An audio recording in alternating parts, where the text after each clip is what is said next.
Well, thank you so much for joining me for a coffee. What a beautiful setting. Lovely. Oh, it's wonderful. It's gorgeous, isn't it? Perfect afternoon. You're pretty new on the scene with WonderRoo, aren't you? Tell us a little bit about how you came to be here. Well, it's been we've been looking for a while with some friends actually, and for a caravan to do some travel, and we came across WonderRoo. Actually, our friend Rob and Pat chose WonderRoo. They were very easy to deal with. A lot of the questions the boys had, which is a lot.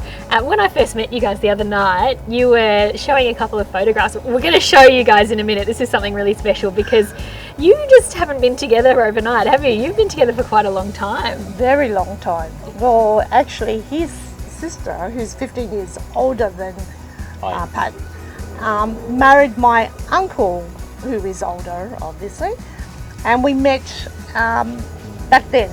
So that was probably... We met the wedding, we were about 8. We were about 8. We were running around and being silly and that, and I could tell that he did like me and that.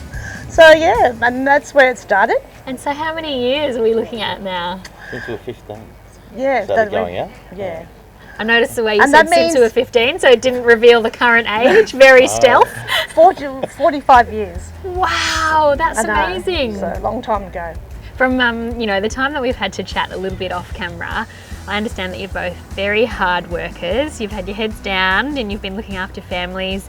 I know, Sue, you yourself have had some sort of health concerns and scares, so I'd love to hear a little bit about what it means to get out there and travel now after so much hard work and really sort of pushing through some pretty tough times. Yeah, I had breast cancer, probably like 15, no more than that, almost 20 years ago, and that was difficult. I had young children, and so therefore I think that's where the importance of health and family came into play.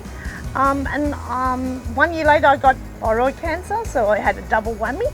But I think family, kids, and just every family pulling together, I'm still here 20 years later, and I think that's a reflection of the importance of health, how much it means, and life, and family and friends. I think this is hopefully a trip that we want to see, and that's memories that we want to create and hopefully enjoy with our friends and my husband.